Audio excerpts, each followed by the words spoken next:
ஆமா.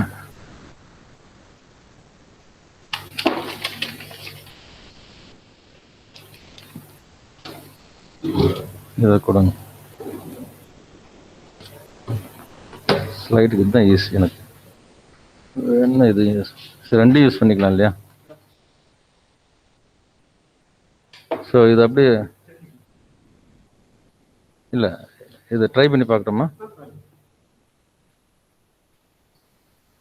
Okay, right. Okay, right. இந்த இதை எடுத்து அங்கே மேலே வை.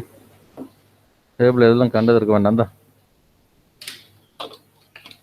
இந்த எடு, இது தூக்கி போடு. நீ உட்காரமா எப்படி?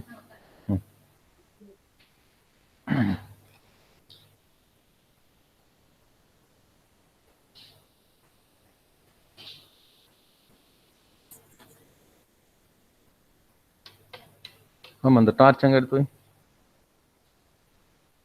டேபிள் எதுவும் இருக்கக்கூடாது.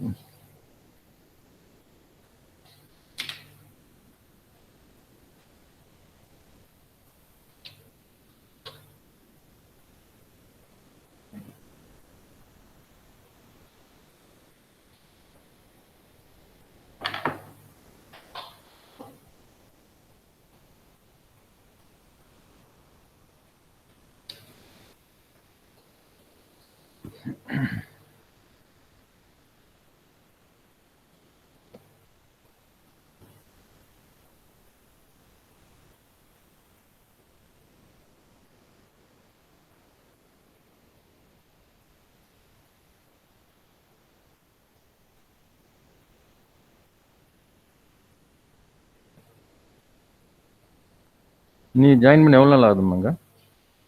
ஜாயின் பண்ணி எவ்வளோ நாள் ஆகுதுண்ணா? 3 months. சரி.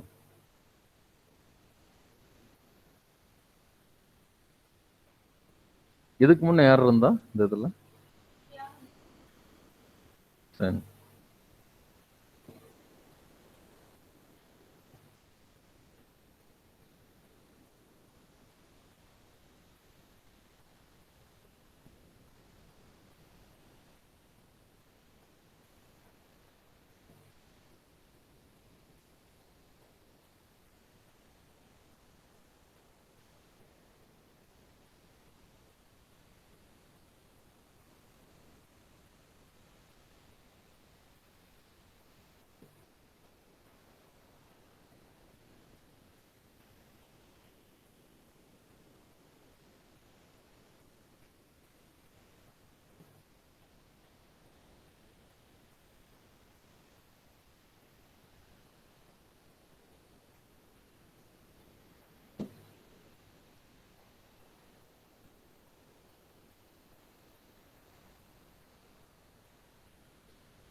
இந்த ஆடியோ சரியா வருதாம்மா மாஸ்க் போட்டு? மாஸ்கில் ஆடியோ சரியா வருமா மாஸ்க் போட்டு?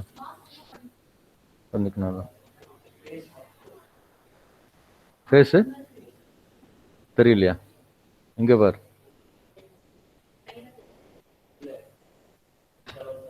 மேடம்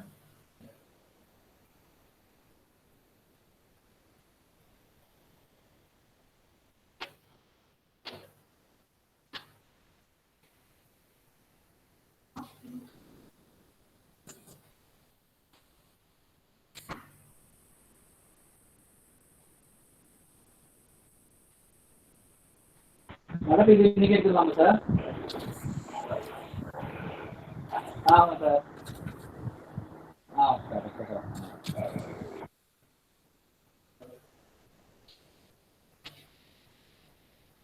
அது கேமரா டில்ட் பண்ணுப்பா, கேமரா கீழே வரணும்.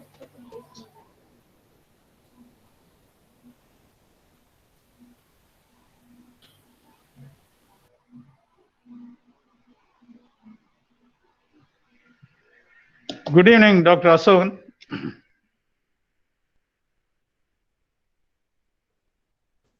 Good evening, sir. Thank you, sir. Good evening.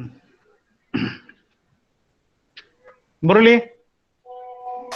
Sir, good evening, sir. Yeah, good evening. Shall we start? Yes, sir, we can start it, sir.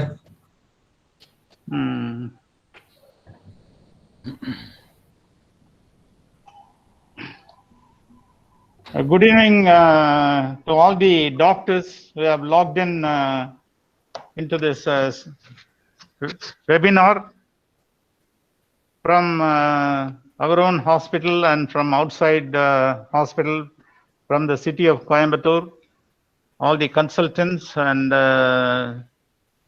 general practitioners and postgraduate students. I welcome all of you on behalf of the management of Sri Ramakrishna Hospital for this webinar. And today's speaker is none other than the renowned neurologist of this region, Dr. K. Asokan, Chief Neurologist of Sri Ramakrishna Hospital. And he has been the president of the Neurological Society of India, Tamil Nadu branch last year. And today's topic of his is one of his favorite subjects, acute stroke. And he has set some standard protocols which has been accepted by everyone, every neurologist in this region in Tamil Nadu. He is going to talk about the recent trends in acute stroke management.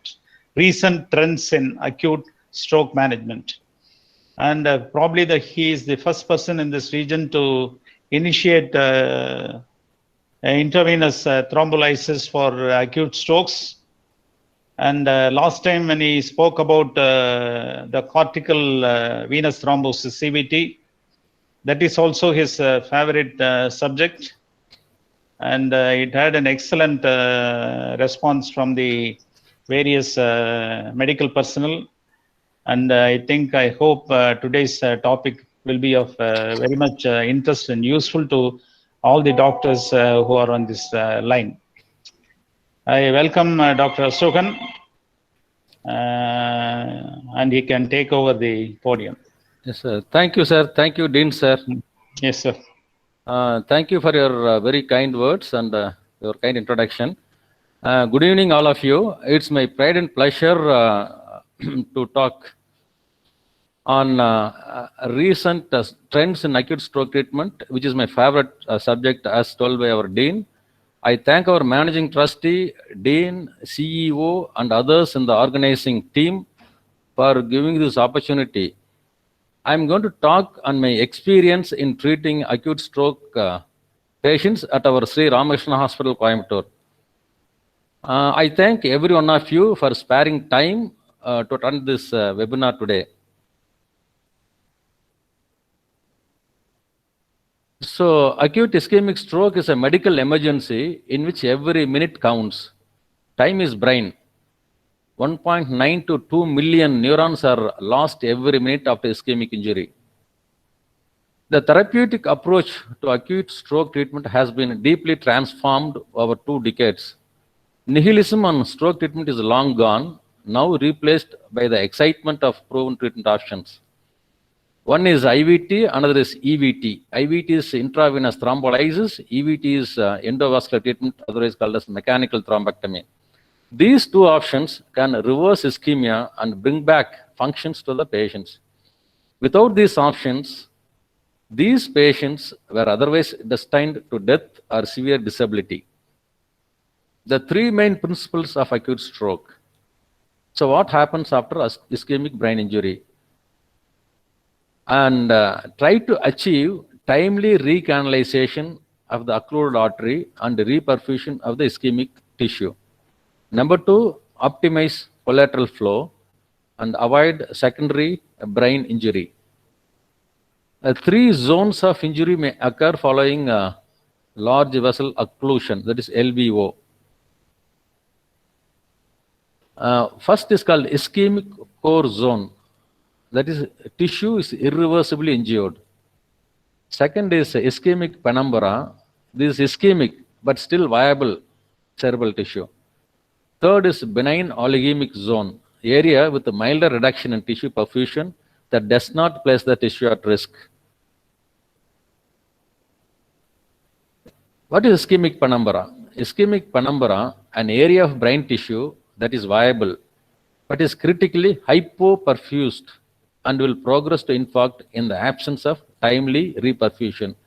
So that's what the area is the main area. You have to identify this area and you have to recanalize the patient so that to achieve timely reperfusion so that the further insult to the brain is spared.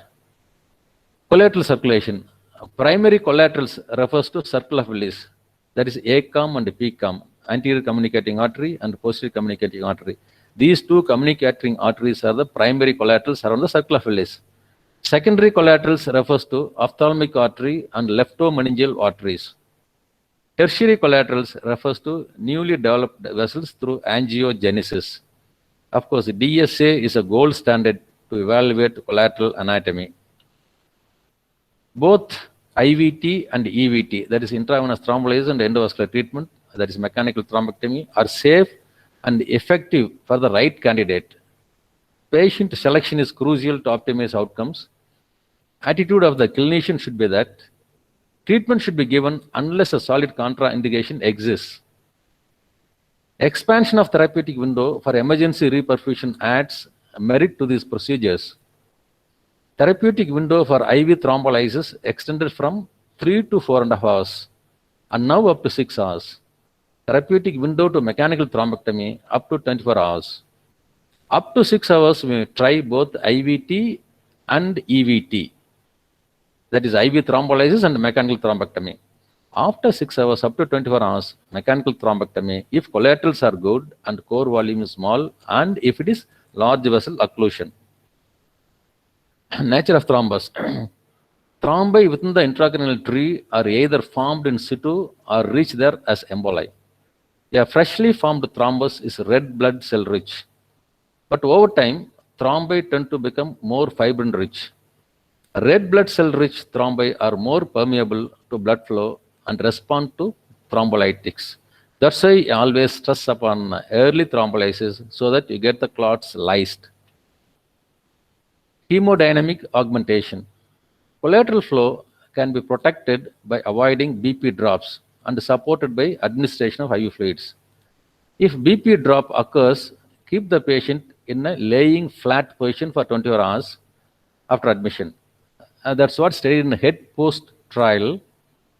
That is a position of the head position in stroke trial.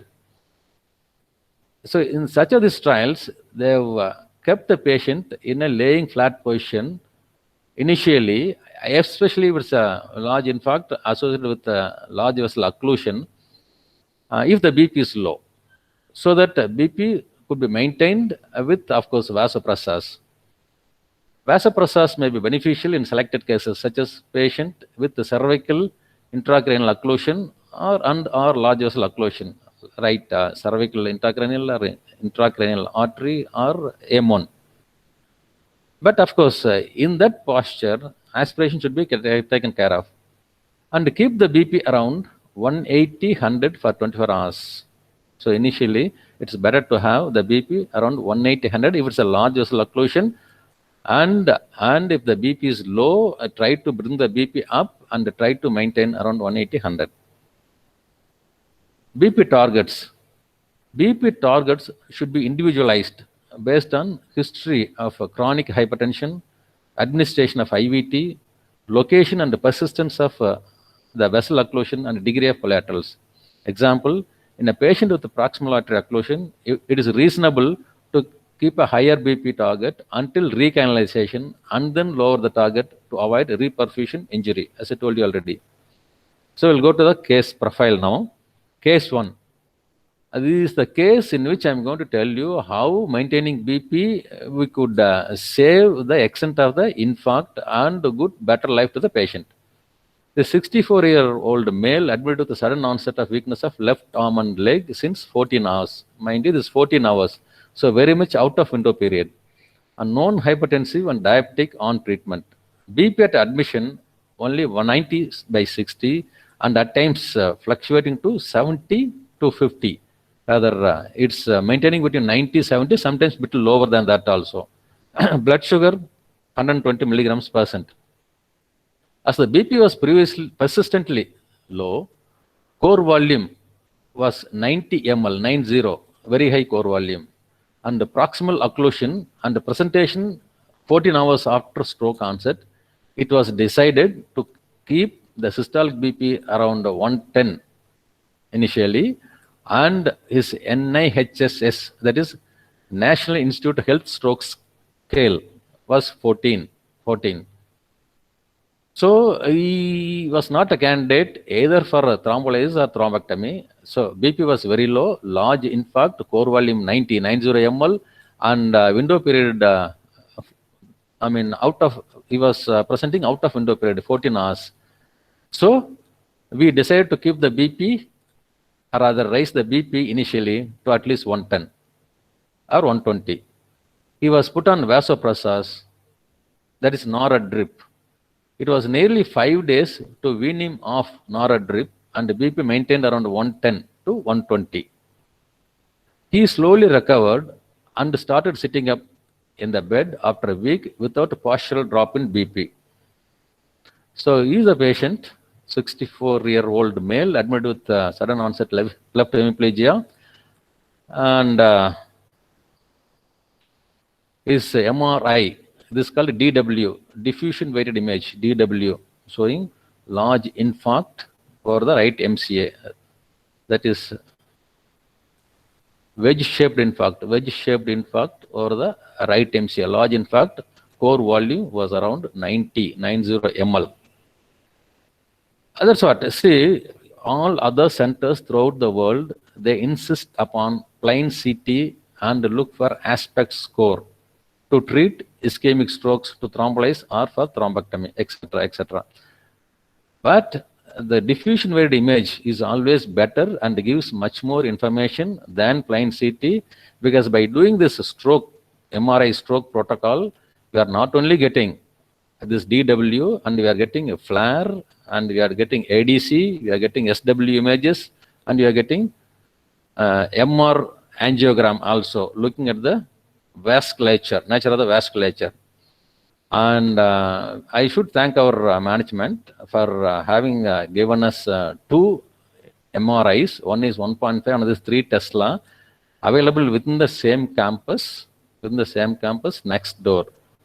And this will be done in matter of 10 to 12 minutes. What all I told you, that is stroke protocol. That will be done in matter of 10 to 12 minutes. And we get all the information, and we look at the vasculature in one shot without going for another CT angio, etc., etc. Initial screening itself. That way we are lucky, because all other centers in the world, they are insisting upon plain CT because of the time and availability. So time, we are getting it done in 10 to 12 minutes. So time is not a problem. Availability, it is available within the campus next door in the same hospital. And 2 MRIs, and one is always free for our stroke patients. So that is the MR DW showing large infarct. And that is the CT, again showing large infarct, right MCA. And this is the CT angio. If you look at this, that's the site of the ICA. It's totally occluded. Total occlusion of the right ICA and MCA, total occlusion. So it's called LVO, large vessel occlusion. And same thing, right ICA is totally occluded.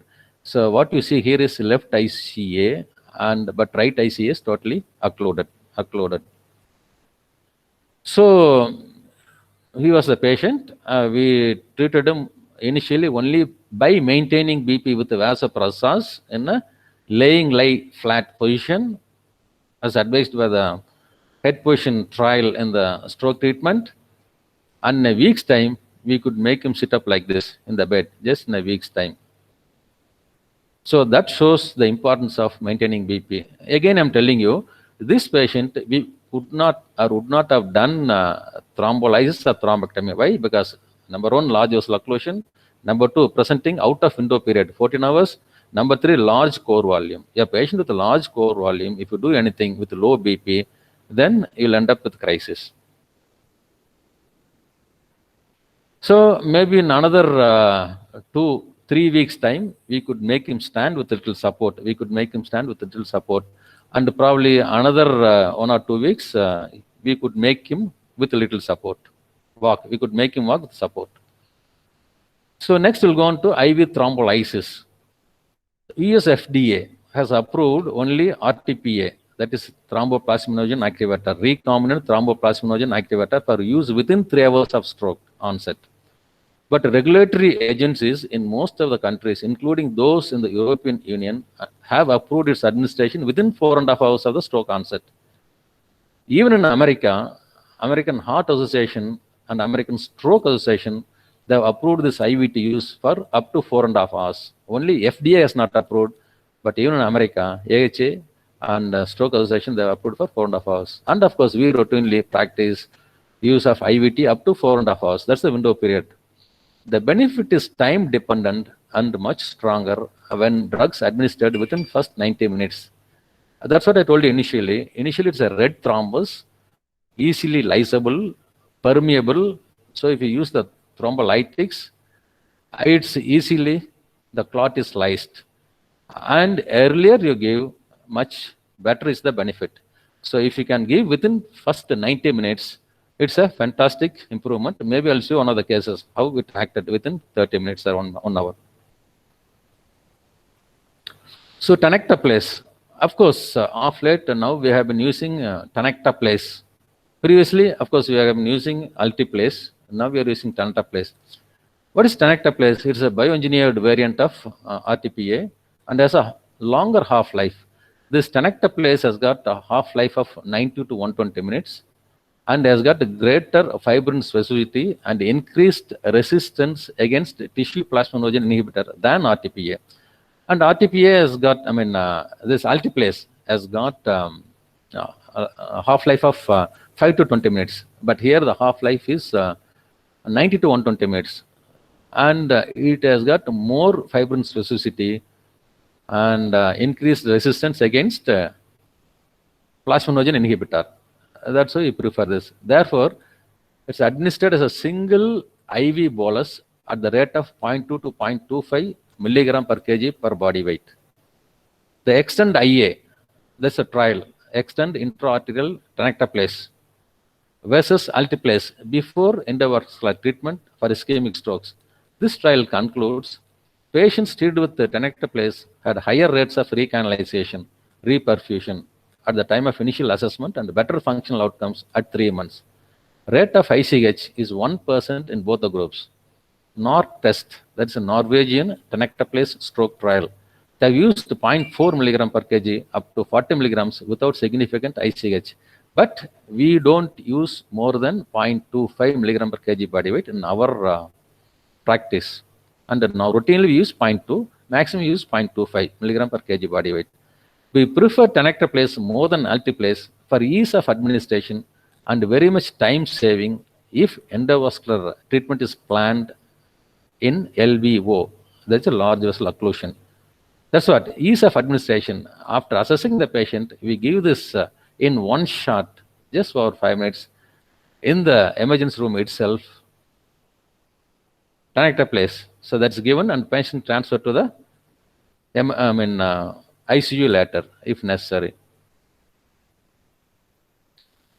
I need not transfer the patient to ICU. You can keep him in the room itself if you can monitor the BP and the heart rate. So indications for IV thrombolysis. What are the indications? Of course, diagnosis of ischemic stroke with a disabling neurological deficit. It should be there. It's a must. And the symptom onset within 4.5 hours. That's we call it as window period. It should be within 4.5 hours. And wake-up strokes. So, if the patient is presenting within 4.5 hours, okay. But if it is a wake-up stroke, the patient or the relatives do not know the time of onset of stroke, because this stroke is sustaining during sleep. And sometimes a stroke of unknown time of onset. They really do not know at what time it started, unknown time of onset. So these strokes, we do diffusion weighted imaging in MRI and FLAIR in MRI. This mismatch on MRI, that means it's present on DW, but still not formed in the FLAIR. That's the mismatch. That shows the tissue window. Tissue is still viable, so we can go ahead with thrombolizing. And age, of course, 18 years and above. Sorry, we don't thrombolize anyone beyond 18. Below 18 years. Sorry, below 18 years. Case 2. So this we are going now to IV thrombolysis examples. 64-year-old male admitted with a sudden onset of weakness of right arm and leg with a Sleringer switch since 3 hours. So 64-year-old male, sudden onset weakness, right arm and leg with a slurred switch, 3 hours. That is very much within window period. Known case of hypertension and COPD. A history of TIA 6 months back with right hemiparesis and slurred switch, and recovered completely and not a diabetic. So this is the MRI of the gentleman showing the infarct on the left MCA territory. Of course, nice infarct. And if you look at this carefully, there is another infarct over the left frontal area. This was the one probably which presented like a TIA 6 months back and recovered completely. So the presenting problem is this left MCA infarct. And his MR angio, if you look at this carefully, that is M3. Internal cardiac is very well seen, middle cerebral artery is seen, but distally, especially superior division, the superior division of the internal, that's the superior division here. Superior division of the internal cardiac artery on the left side is occluded. So that's the use of getting stroke protocol study. We can make out the vessel occlusion in the initial imaging itself. So he was taken up for thrombolysis. He was given IV tenecteplase. Why? So presenting well within a window period and reasonable infarct, no other contraindications. So it's given IV tenecteplase 0.2 milligram per kg. He improved in neurological deficit with IV thrombolysis. We did check CT brain and CT angio on the following day. For all the patients, after thrombolizing the first day, second day, following day, we were doing CT. Why? To look for any hemorrhage or hemorrhagic transformation. CT angio showed good revascularization and reperfusion of left M3 and clinically improving well. As we did the CT on the following day, we did CT angio also. That showed a good recanalization of the vessel. So that's it. So MCA, that is a left MCA. If you look at this, even superior division, inferior division, all opened up, good recanalization, good reperfusion. If you look at the CT, this is contrast pilling in the CT. That's it on the left side. Contrast given during angio. So this is called ASL, arterial spin labeling. That is the MRI, non-contrast MRI, showing a large volume of decreased cerebral blood flow. That was the area, infarct and decreased cerebral blood flow. And after thrombolysis, of course, the reperfusion increases. And that was the status of the patient like 5 days after thrombolysis. Look at him. He came with right hemiparesis, slurring speech, etc., etc. But now he is able to walk without any support, able to lift hands, etc. Almost near normal recovery. That's the sort of recovery if you thrombolyze within the window period in time and things like that. Next case, 61-year-old male admitted with a sudden onset of weakness of right arm and leg with a slurring of switch since 2.5 hours. This again, 61-year-old male, weakness of right arm and leg with a slurring of speech. Are very much within window period, 2.5 hours. Known diabetic and hypertensive. Blood sugar 180 milligrams percent and BP 150, 100 at admission. Not on anticoagulants. Okay. So BP, if it is more than 185 by 110, and if it is not easily controllable, probably you don't thrombolyze. So try to bring down the BP with the labetalol, etc., and it should be less than 180 of systolic. Then is a candidate for thrombolysis. Likewise, sugar, blood sugar. Even if it is 300 blood sugar, try to bring it down with your insulin and thrombolyze him. So maybe if it's a very high sugar, more than 400 or something like that, with symptoms of hyperglycemia, probably you will wait for the sugar to come down. Otherwise, thrombolyze. And he was not on anticoagulants. So, otherwise fit candidate for thrombolysis. He is a patient present with right hemiparesis. Look at his right hand. He is trying to lift. He could not. With the slurring of speech, etc. And that was the MRI. That was the MRI. If you look at this carefully, left basal ganglia infarct. So there is an infarct of the left basal ganglia. The core volume measuring about 8 ml, and is NIHSS. That is the National Institute of Health Stroke scale. That score was around 7. So at this point, I would like to tell you one thing. This NIHSS, we try to rather assess the stroke status by applying this scale. This scale is a 42-point scale, and if the score is less than 4, we say good prognosis, no TPA. If the score is around 4 to 20, mild to moderate stroke, ideal case for TPA. And if the score is more than 20, severe deficit, probably he may not be benefited with TPA. More than that, if you thrombolyze at this stage, he may bleed inside. Okay. So the level of consciousness, gaze, visual field, dysarthria, language, motor, arm and leg, motor, sensory, and facial palsy, external and internal, extinction. These are parameters we assess and give you the score. Like head injury, neuroscience always go by Glasgow Coma scale for head injury. Likewise, we go by NIHS score for strokes. So this stroke was only 7. NIHS was 7. So ideal case for thrombolysis. So within window period, small core volume and a good NIHS. So that is the ADC of MRI showing the infarct or the left basal ganglia. So this area you see hyper intense in DW images, but hypo intense in the ADC. And that is MR angio. Again, if you look at this, MCA is there, but superior division of the MCA is occluded, inferior division is normally present. So this occlusion of the M3, left superior division of the middle cerebral artery. And that was a CT taken after thrombolysis next day.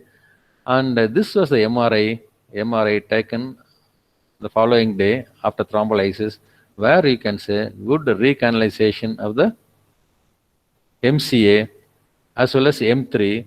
So all opening very well, a good recanalization as well as good reperfusion. And because of that, so that is the nature of improvement he had 5 days after IV thrombolysis.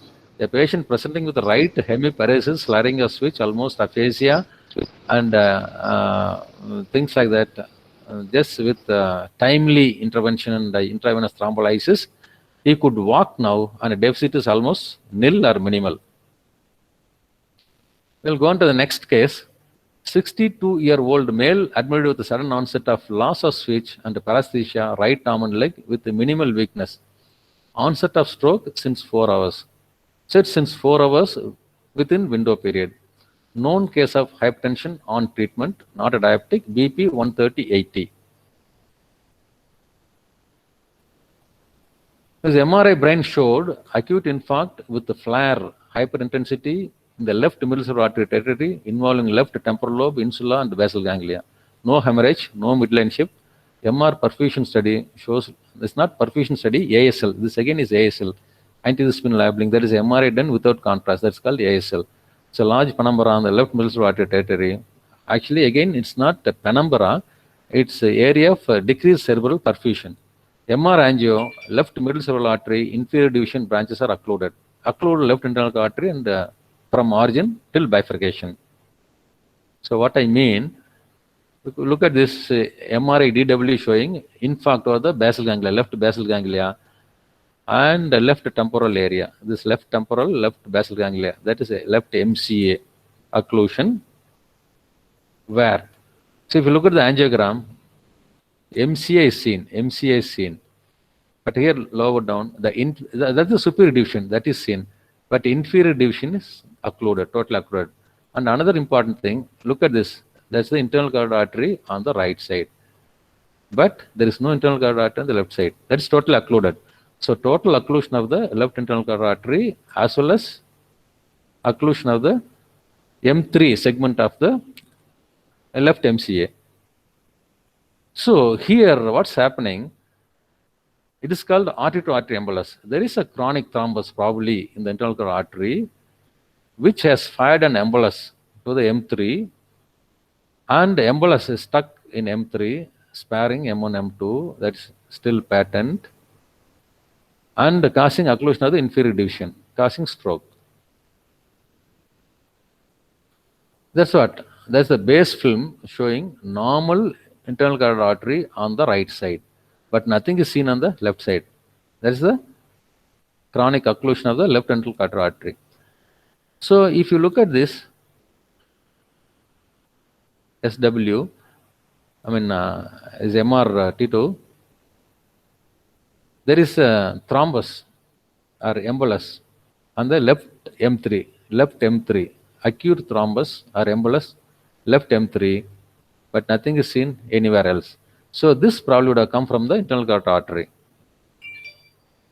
So there is the ASL, again a plain MRI without contrast, large area of decreased cerebral blood flow. So after thrombolysis, this was the status of the patient. He could walk well, and his arm and leg weakness almost disappeared. So what had happened in this patient?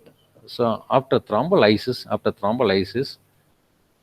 the clot in the left M3 getting dissolved. How?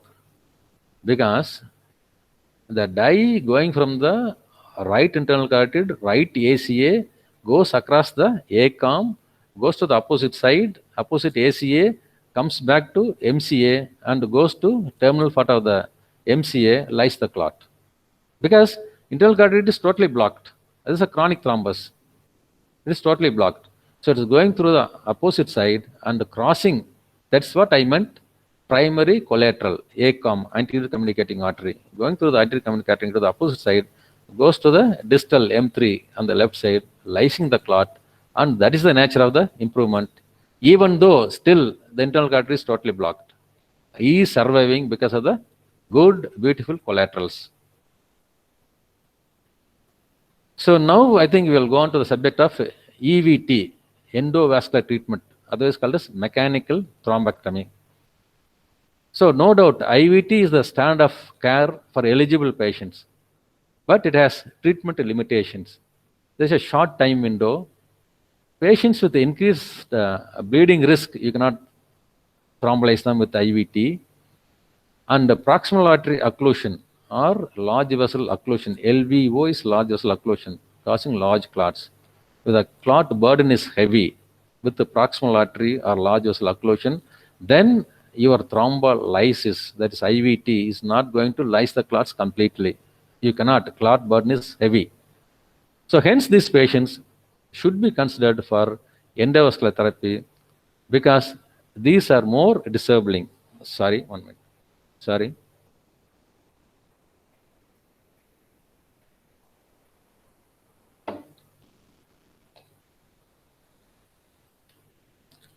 So what is this mechanical thrombectomy? That's EVT. That's what I meant, EVT, endovascular treatment or mechanical thrombectomy. Candidates, who are the candidates for acute endovascular stroke therapy? Age should be 18 and above. We don't do thrombectomy below 18 years of age, like in IVT. And NIHSS, National Institute of Health stroke score, should be 6 and above. Less than 6, but now we have revised and it's 4. If it's less than 4, probably we don't thrombolyze. But here again, we differ because if you talk about isolated presence of aphasia as slurring of speech without arm and leg weakness, that score is only 2 or 3. And if a patient presents with hemianopia without motor deficit, the score is only 2 or 3. But these two are disabling. How? Hemianopia is a disabling deficit in a professional driver. Aphasia is of course, it's a human right. If the patient doesn't have speech, what on earth exists? But score-wise, this scores only 2 or 3 of NIHS. So that means it's not rather contraindicated. Of course, NIHS score is normally indicated 4 and above. I mean, thrombolysis or thrombectomy definitely indicated for score of more than 4 and 6. But if the deficit, disabling a permanent deficit, if you suspect like hemianopia or aphasia, even though score is less than 4, still you can thrombolyze or go for mechanical thrombectomy. That's the idea. So time from symptom onset to groin puncture is less than 6 hours. Up to 24 hours. And now, because the extended window period goes up to 24 hours. I'll tell you how. If there is evidence of sizable ischemic penumbra seen on perfusion imaging, and there should be presence of invariably LVO, that is large vessel occlusion, and DW, diffusion weighted MR, showing core volume of 50 ml or less according to Don's criteria, or core volume showing 70 ml or less with the diffuse criteria.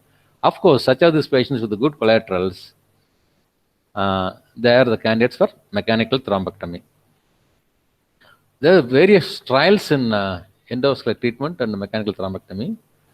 These are called Mr. Clean, Revascat, Escape, Swift Prime, Extend IA, intraarterial, Extend IA. Higher rates of good outcome in Swift Prime and Extend IA trials in the classical window period of 6 hours from symptom onset. So initially they said window period is 6 hours for mechanical thrombectomy. Yes, later came Escape and Revascat. They proved benefit of mechanical thrombectomy for patients with anterior circulation strokes up to 8 hours of symptom onset.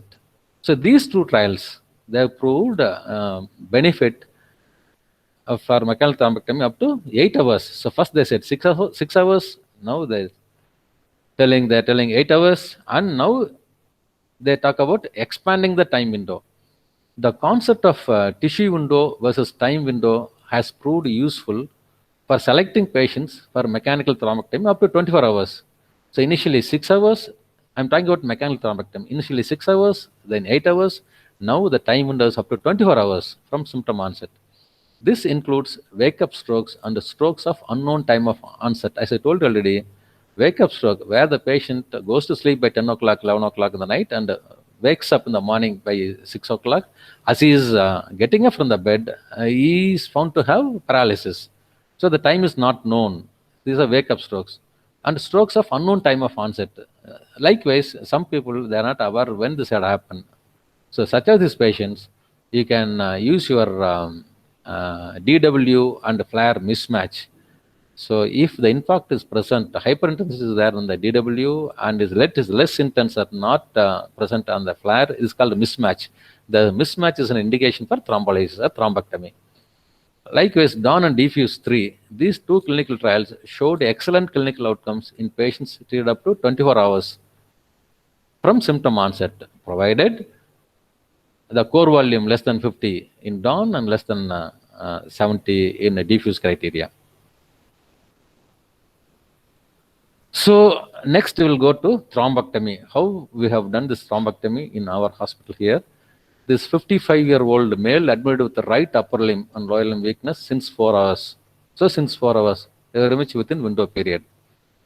Known hypertensive on treatment, but BP well controlled at the time of admission was only 140/90. Conscious aphasic right hemiplegia. Right hemiplegia, totally aphasic. BP was only 140/90 and presenting well within the window period. Well within the window period. So that was his MRI. If you look at this, it's a large infarct on the left MCA. That's why presenting with right hemiplegia and aphasia. Core volume was 40 ml and his NIHS 16, little high. So it's a rather moderate to severe stroke. And if you look at the MR angio, look at this. ICA is totally occluded.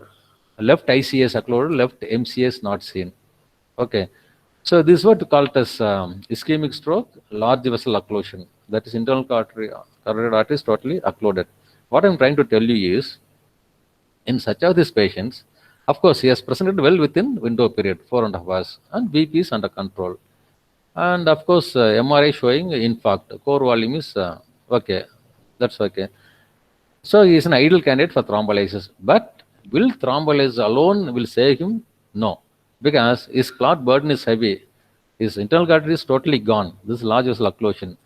That's why. So look at this. That is thrombus. It's called a dense MCA sign. There's a thrombus in the left middle cerebral artery, dense MCA sign. And this angio, this CT angio shows, look at this, cutoff. There's a total occlusion of the left internal carotid artery at its origin itself. Origin itself, totally cut off. No ICA or MCA, totally cut off. So this large vessel occlusion with a large infarct. Again, CT angio, so it's beautifully made out. See, it's totally cut off here. The internal carotid artery, totally cut off here. But it's normally present on the right side. It is totally occluded at its origin itself on the left side. So he presented within 4 hours of stroke. He was given IV tenecteplase immediately. Okay, well, very much within the window period, he was given tenecteplase. And as I told you already, the clot burden is heavy. The total occlusion of the internal carotid artery, this tenecteplase itself is not going to suffice. So he was taken up for mechanical thrombectomy within 30 minutes after bridging with IVT. This is called bridge therapy. You are now thrombolizing with IVT, IV thrombolizing with the tenecteplase. And after that, the CT shows like this, large clot burden. We are taking up for thrombectomy. So we are bridging with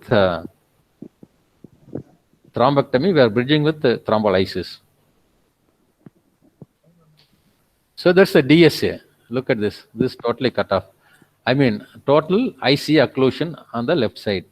Nothing is seen beyond this. Totally occluded on the left side. And these were the clots retrieved from the ICA.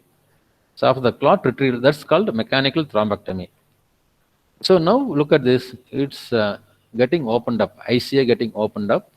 And you can make out the ACA, anterior cerebral artery. And of course, your MCA is also getting filled up, ACA. And ICA is getting opened up. If you look at this, such a beautiful recanalization of ICA, that is MCA, with distal collaterals. Very good reperfusion. ACA, etc. So, such a good recanalization of ICA, MCA with very good reperfusion. So, this was the status of the patient a week after thrombectomy. And of course, this thrombectomy being done by our interventional radiologist, Dr. Mutharaj. So, we could make him sit up. And maybe in another 2 weeks, he's getting more stabilized. Of course, he's hemiplegic on the right side. He's getting more stabilized, and on command, he's moving the left arm. So this was the status of the patient nearly 1.5 months after thrombectomy. So he could walk now without support. Of course, with a deficit, but at least he could walk without support. So we talked about bridge therapy, the bridging IVT with EVT. Now there is, consensus of doing direct thrombectomy without bridging with IVT. What is that? So endovascular thrombectomy alone versus combined intravenous thrombolysis and thrombectomy. It's a systematic review and a meta-analysis.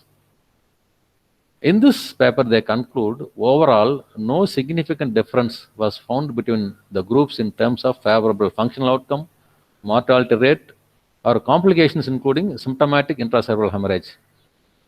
He says, our results suggest that a subset of acute ischemic stroke patients may benefit from a direct EVT alone approach.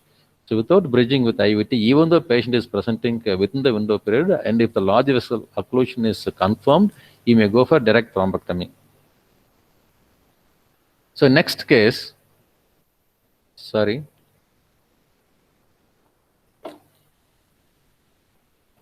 this 35-year-old male admitted with sudden onset of right hemiplegia and aphasia, very restless and delirious, and a history of binge alcohol and a chronic smoker, previously treated for polycythemia and DVT left leg, and MRI DW showed left MCA infarct. MRA showed total occlusion of ICA and MCA on the left side. Core volume was high, 55 ml, and his NIHS score was 18. So patient presented well within 3 hours after stroke onset. And because of long extending thrombus we planned for primary thrombectomy. Okay, why primary thrombectomy? I'll tell you. In this patient, by guidelines, of course, he presented well within the window period. We should have gone for thrombolysis initially, then bridge with thrombectomy. But here, we told the relatives, parents, see this how, this is a long clot, and your son is not going to get better with thrombolysis alone. Probably you have to do thrombectomy also after the thrombolysis. And now they were calculating the expenses. So for thrombolysis about 30,000-40,000 and the thrombectomy for another 1.5 lakhs. Now it looks very expensive. Then they told me, you decide and tell me which is better. We will go for only one of it. Then I decided, if you want to go for one of it, go for thrombectomy. So that's how we convinced them, and we took him up for thrombectomy. Following thrombectomy, there was good recanalization and reperfusion. In 3 days, he started improving clinically. So this primary thrombectomy, we took him up for primary thrombectomy based on the previous clinical trial I showed you, previous paper. That supported us.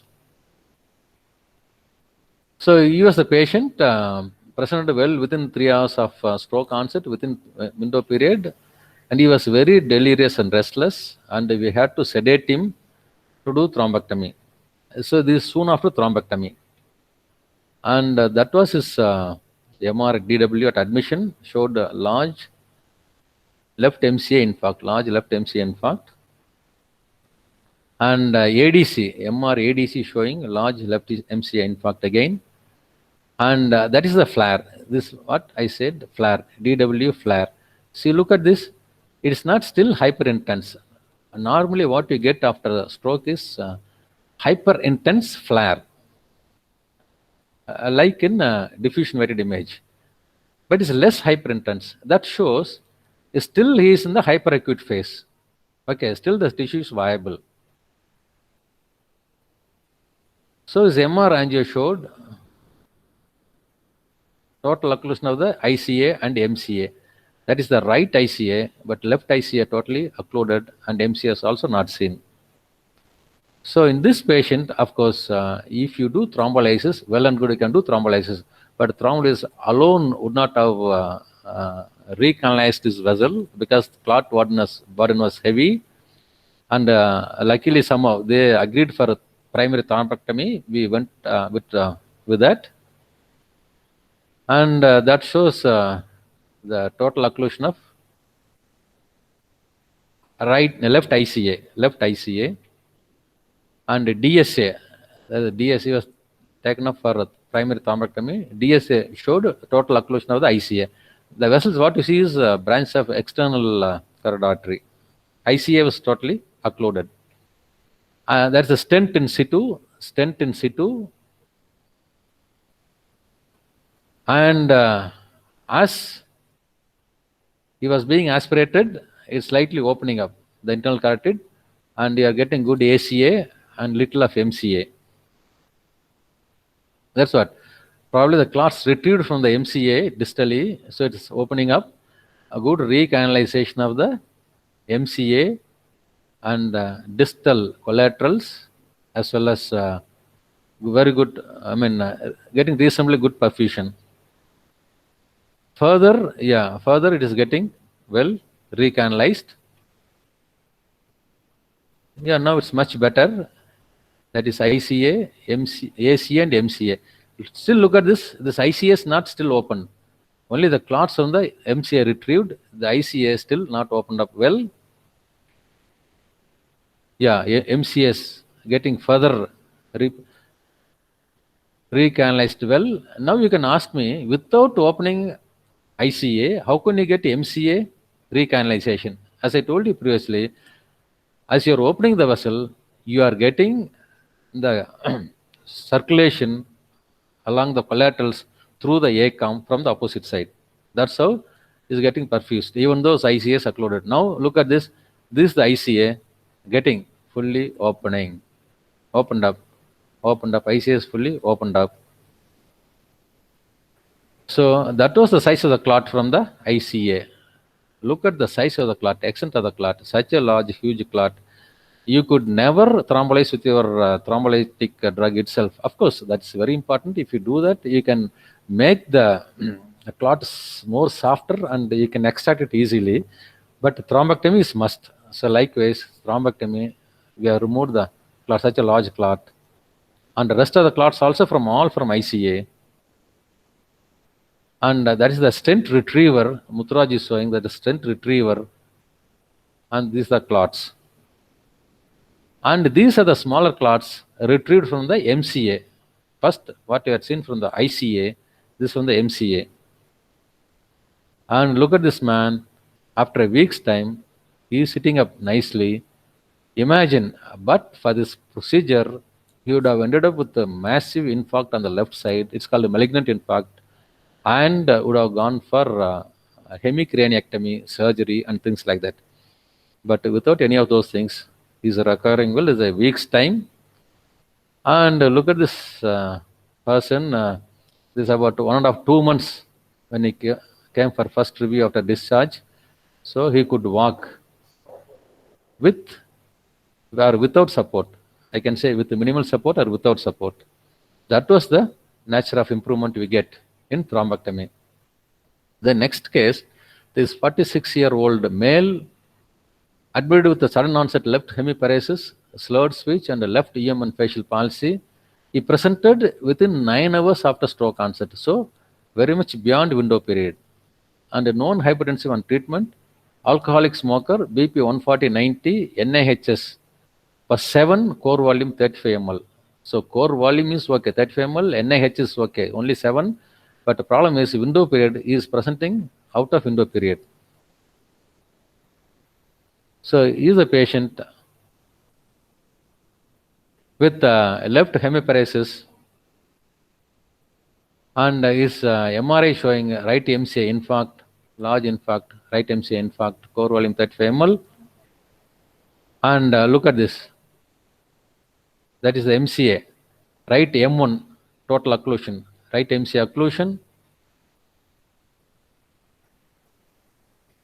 And so it's a large vessel occlusion presenting beyond or out of window period. He is presenting out of window period. Even the other parameters are okay. Window period is out of window period. So we plan for primary thrombectomy. He had no other choice, primary thrombectomy. So direct is otherwise called direct. Direct primary thrombectomy done. Look at this.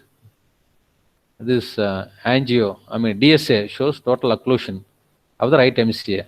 It stops to that. That is stent in situ. So these are the clots retrieved from the MCA, right MCA. And after the clot retrieval, it's a nicely opening up. That is MCA, internal carotid, MCA and ACA. And distal vessels are opening up well with a good collateral circulation, with a good reperfusion. So just in a matter of 5 days, he improved so well and discharged in just 5 days. This is one of the earliest cases we could discharge just in a matter of 5 days after thrombectomy, and the improvement was so satisfactory. Now probably are ending towards the last few slides. Posterior circulation strokes. We have been all along seeing through the anterior circulation strokes, that is ICA and MCA. But now we talk a bit about posterior circulation strokes, that is basilar artery occlusion, which is more devastating and more dangerous. This IVT and EVT trials mostly restricted to anterior circulation strokes. The value of EVT for acute basilar artery occlusion is currently being investigated in BASICS, that is Basilar Artery International Cooperative Study. So look at this, IVT, EVT throughout the world, not here alone, throughout the world, mostly restricted to the anterior circulation strokes. Only now slowly they are talking about posterior circulation strokes. So here we can do IVT, intravenous thrombolysis beyond 4.5 hours. And we can do EVT, endovascular treatment, this mechanical thrombectomy, even beyond 24 hours. That is up to 36 hours also in post-circulation strokes. So just I'll show you how the early thrombolysis could help in post-circulation strokes to get off of it. 31-year-old male was admitted with sudden onset giddiness, numbness of right arm and leg with slurring of switch since 30 minutes. Imagine just 30 minutes. Why? Because he is living outside Ramakrishna Hospital campus. And the history of old CVA, left PCI territory, Cori vasculitis. He suffered mini stroke even previously also.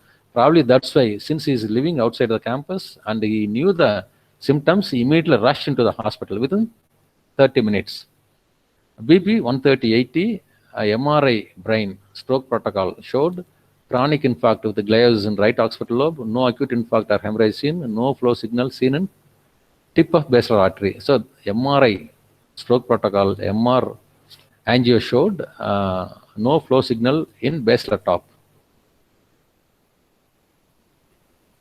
So that's the MR angio. That is the vertebral artery on the right side.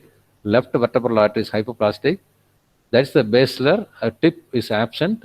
These are the PCAs arising from internal carotid artery. CT cerebral angiogram. This again, that is MR angio. Now CT cerebral angio. There was no flow in the distal end of the basilar artery and left superior cerebral artery. So look at this. Maybe now you are more clear. That is the vertebral artery on the right side, but left vertebral artery is hypoplastic. Basilar artery, the top basilar top is occluded. These are the PCS arising from the internal carotid artery. So he was taken up for thrombolysis for only 30 minutes, young fellow. BP was normal, not diabetic, no other problem. So DSA done, he was taken up for thrombolysis, and DSA was done to look for any residual occlusion after thrombolysis, which revealed recanalization of distal basilar artery. So that is the DSA. Look at this now, basilar artery. Totally recanalized. The top is totally patent now, and we are getting the PCS, right PCA and left PCA from the basilar artery and the superior cerebral artery. Everything is patent now. And he had very good improvement, naturally. Look at the status of improvement. The next day, very next day after thrombolysis in the basilar artery. So he could walk and there was no deficit. Imagine basilar artery occlusion, if it was not diagnosed early and not intervened early, probably you would have ended with the tetraplegia. Case 8, this 63-year-old male admitted with sudden onset weakness of left arm and leg, dizziness and dysarthria since 3 hours, known diabetic and hypertensive, not on regular treatment, blood sugar 210 milligrams percent, BP 160/100, not on any antiplatelets or anticoagulants. So, sudden onset weakness, arm and leg, dizziness and dysarthria. So these are the things, dizziness especially, slightly differentiating from anticirculation strokes. Dizziness, ataxia, perioral numbness, diplopia, all these things, and bulbar palsy, they point out to posterior circulation strokes. Even though known diabetic and hypertensive, all well within control. So his MRI showed, look at this, left cerebellar infarct, large infarct of the left cerebellum, such a large infarct. So if it is increasing in size, you would have ended up with the posterior fossa decompression, such a large infarct.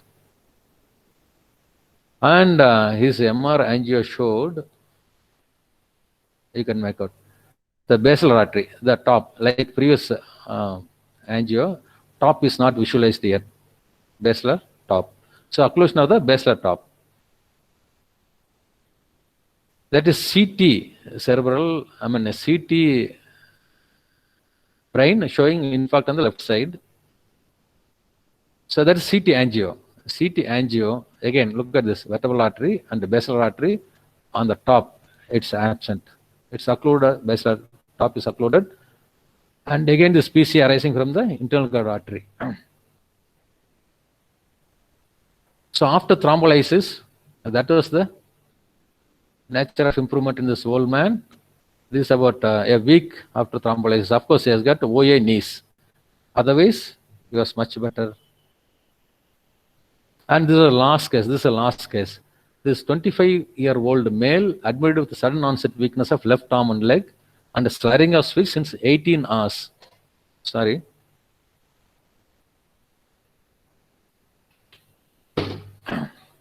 So he presented after stroke onset 18 hours later. So out of window period, very much out of window period. No comorbidities, BP 130/80. His MRI brain showed acute infarct, left thalamus, right midbrain, and bilateral cerebellum, cerebellar hemispheres. Severely narrowed right vertebral artery, distal basilar artery, and basilar bilateral superior cerebellar arteries.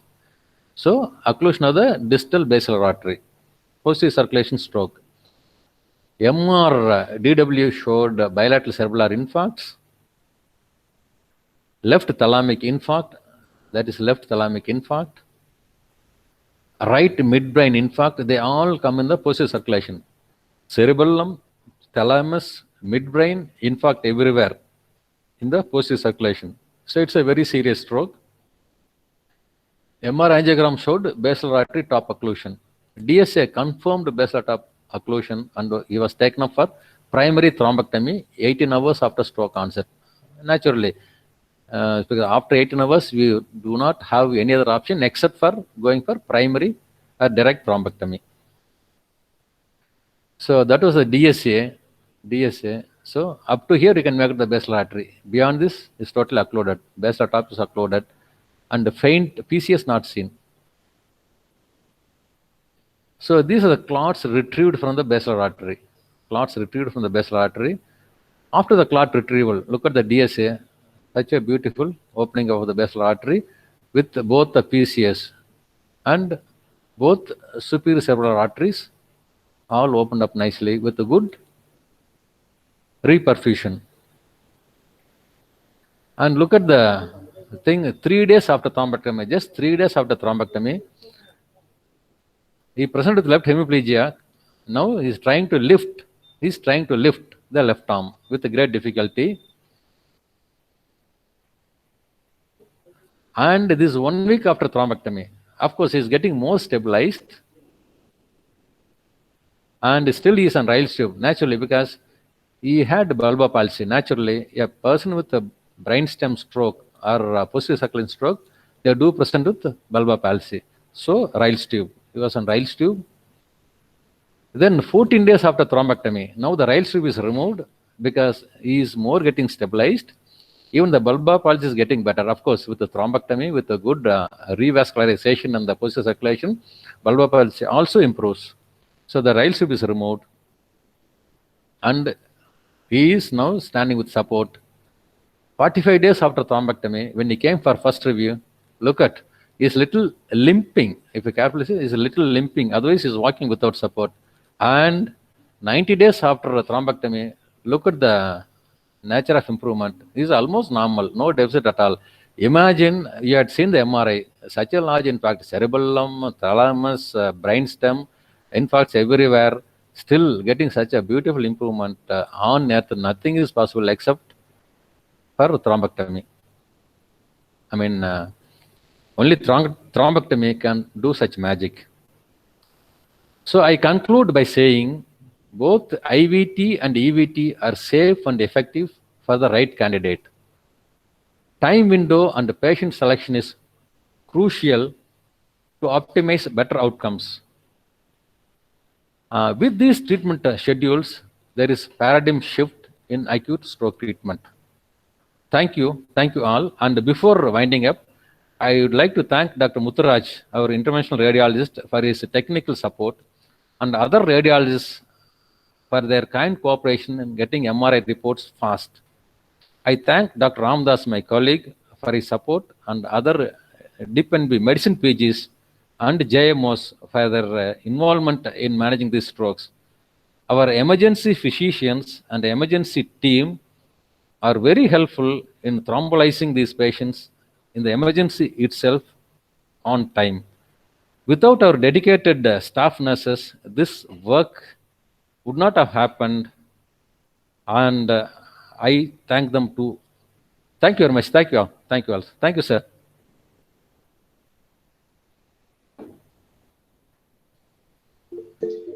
Thank you, Dr. Asokan. And any questions from the participants?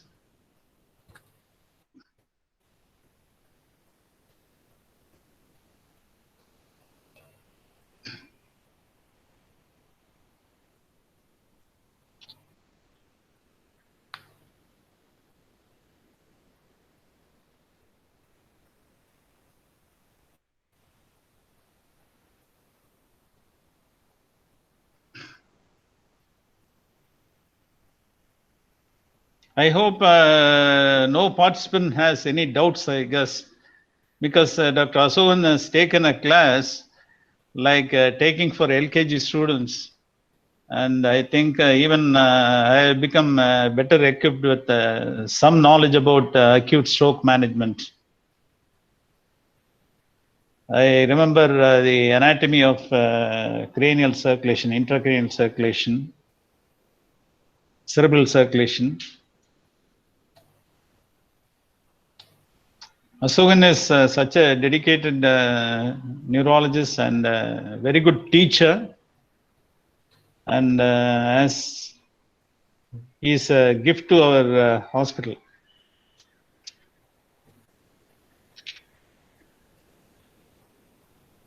He should have been a teacher in a medical college.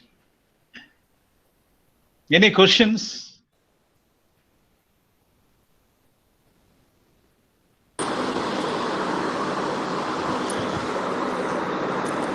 Dr. Kambi? I just want to ask you, Asokan. Yes, sir. This is Dr. Chandrabalan from Udumalpet.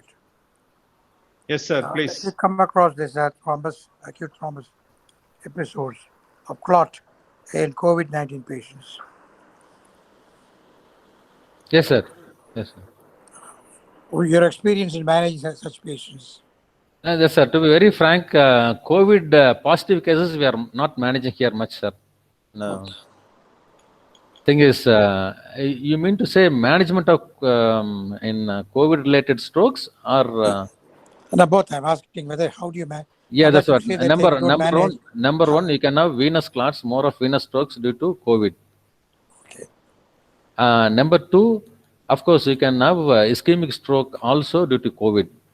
What I'm trying to tell you is, COVID positive patients, we are not doing thrombectomy, but we do thrombolysis. And of course, we do give ICU care, but we don't do thrombectomy, sir, for COVID positive patients. Such patients, you don't give heparin, you know. You don't, you're not, I'm No, told that we should not put them on fluoxetine no, or anything like that. no, we don't give heparin. We don't give Yeah. heparin. We give only antiplatelets. And how do you explain, doctor, about that patient, the last patient you narrated, is near total recovery, even though he reported 18 hours after the Yeah. infarct? Yeah, that's what reported worldwide, sir. Like posterior circulation strokes, you can go for thrombectomy up to 24 hours. Already the window period extended up to 24 hours in strokes, both anterior and posterior circulation strokes. All the more important, if necessary, you can go up to 36 hours in posterior circulation strokes.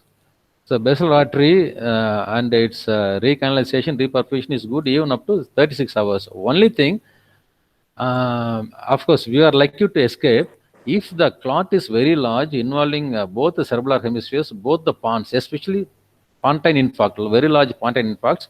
But by doing this, he may end up with reperfusion injury and massive bleed in the brainstem. But otherwise, you can go up to 36 hours in posterior circulation strokes, thrombectomy. Thank you, doctor. Yeah, thank you.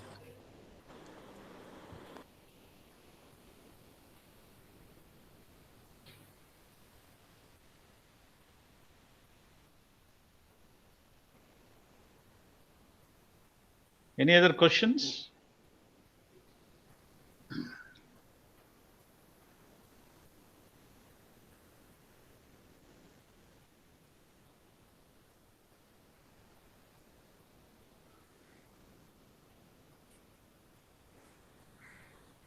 Dr. Asokan, many of the participants have posted appreciation strokes. Thank you, sir. At the lecture session was very informative and very useful to them. Thank you, sir. And on behalf of management of Sri Ramakrishna Hospital, I thank Dr. Asokan for his excellent exposition of his subject knowledge in neurology, especially his most favorite topic.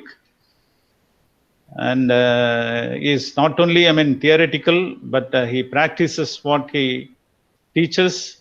And he is one of the leading neurologists who does thrombolysis. And as he said, I should, on this occasion, I should appreciate and congratulate Dr. Mutturaj, who is another gift to our hospital, for his excellent technicality and support to Dr. Asokan in carrying out and saving so many patients' lives. I thank on behalf of the management once again both Dr. Asokan and Dr. Mutturajan and his team of neurology colleagues and other consultants and the PGs and AMOs. And I also thank the consultants from our hospital and from outside the hospital, all the general practitioners and other specialists from outside this hospital for participating in this webinar. We'll meet you again in another webinar sometime later. Thank you, all the doctors. Thank you, sir. Thank you, sir. Thank you. It's close. Escape. Is it? What news?